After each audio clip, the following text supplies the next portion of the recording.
Hi guys, welcome back to my podcast. I recall started this series of Guys Life Matters, and I've been having conversation with people, and I realized that there are a lot of things that we shy away from in our society about guys, and sometimes we feel it's just the nature to just be like that. But today I just want to talk about the reason why my gender tries to keep a lot of things to themselves and not push it out there. And if you're just listening to my podcast for the first time, you may want to check the last one I dropped on breakups, especially with guys. And if you find it interesting, please feel free to share with others. Alright, so, men keep stuff to themselves, and that is just it. But why do we keep stuff to ourselves? Why do we decide that some things that just stay within us? The first thing we should know that by nature we are the gender that is overprotective. And what I mean by that is that it's just normal for us to want to protect the gender that is with us. Like, I don't have an apology to people that feels that they're more than one gender, but I feel that is abnormal. I only know two gender, which is the male gender and the female gender. And the male gender, which I belong to, we are naturally the protective one. And what makes us protective, it's just been there. So we are often more protective of our women, we are often more protective of our sisters, we are more protective of even our mother compared to the way we want to protect our father. So by nature we are just protective, and being protective also leads to the way we manage information, especially when it comes to things that we know could hurt the other gender. So, unlike women, we are more likely to keep information about ourselves to us. Like, it can stay for as long as many years. But there are a lot of things that pushes it. Society really doesn't give us a chance to actually explain more, because most people come up with this notion that apology is what a guy should do. Like, we apologize more. And it's interesting because for every issue with a male gender and a female gender, it is expected in not all cases, but some scenario, that the male gender should apologize to the female gender, even if the information has not been really spread out in the real sense of it. So I'm not saying that apology is out of place. I'm not saying that people should not apologize. Sincerely, if you're wrong, you should apologize. But I feel that most times the sorry that comes from guys are mainly just to avoid drama. Like, you don't just want to have a lot of drama coming up. You just want to reduce the pressure that is coming from within. So, it's better to just live peacefully than having to explain yourself over and over again, and you realize that your explanation really didn't meet the other gender very well. So, now, but we haven't established the fact that we are this protective kind of person. And there are a lot of things that happen to us even when relating with the other gender, which particularly maybe they're friends to you, probably you're dating, you could even be that you're married, and you just decide to chuck it in.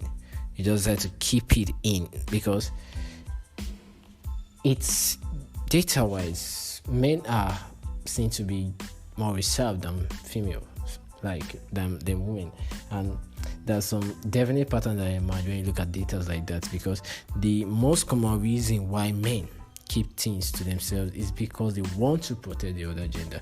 And you can't overemphasize, a lot of times it's means keeping information about relationship and experiences private.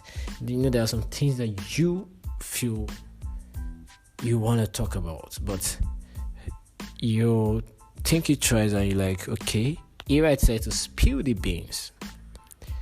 To what extent will the beans spill it? Which, like, what are the consequences behind spilling the beans?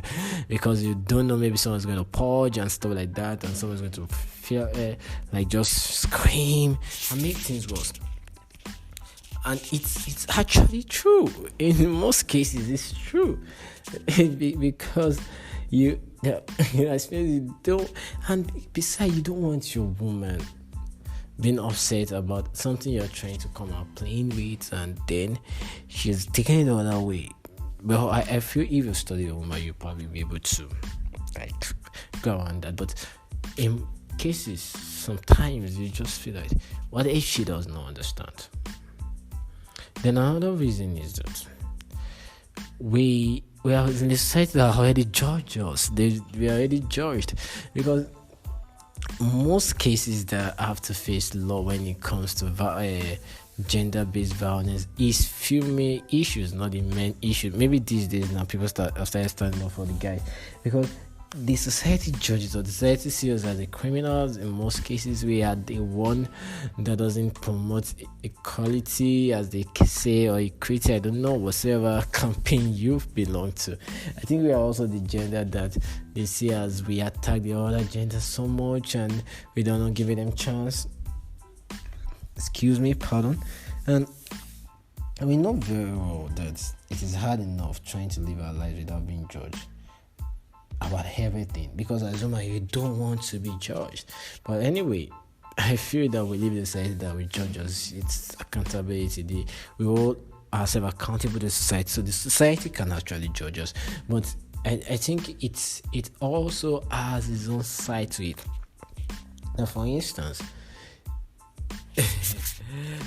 if there is an issue between a male gender and a female gender, the tendency is that the female gender home will be hard first before the male gender, which is fine. The female version may look like is the version that they want to hear, rather than the the male gender. So now, should we keep things to ourselves? I think that should be the question. Should a guy keep things to himself? And I've analyzed this thing several times. I had a discussion with a friend, and I was telling her that, okay, maybe there are things that you don't say so that it won't cause another issue. Like, because normally we are not made for the drama. Maybe the females are made for the drama, and I feel that gender is made for drama. We different from our gender, so we are not made for them. But if we could have just avoid saying something, maybe it will have helped. But saying it could start another drama. So because you don't want drama A to extend to drama B, what you just do is, when drama A begins to build up, you just have to just find a way and shut it down. Now, finally, before I wrap up with this part of men not speaking out or not expressing themselves fully, I'll say this. I think we, as much as we all are ladies' explanations to a lot of things, I also feel that the ladies hold us a listening ear. Like, they need to hear us. Like, when I mean, they need to feel us. They need to listen to what we say. Even beyond it, because people feel that the guy is supposed to read the lady's mind, like be sensitive to what she feels. But I don't understand. Shouldn't the lady also be sensitive to what the guy feels? Like, I feel a lady should also get to have a touch of what the guys feel. So it should be the balance point, but we live in a society that doesn't give room for that, and I feel it should be corrected. Now, I wanted to make a post, maybe a podcast. I will make a podcast about why a guy will actually commit suicide, like the tendencies for a man to commit suicide, but it's spread across. But let me pause here. So I want to extend. Thank you so much for following through. I don't know what you've picked in this conversation, but whatever you pick, know that we're still accountable to society. But at the same time, give a guy a chance. Let him speak up. Stop shutting us down. In the sense of it, be sensitive to the emotions of the guys, and see, maybe they will actually come out and speak. All right, catch you in the next podcast.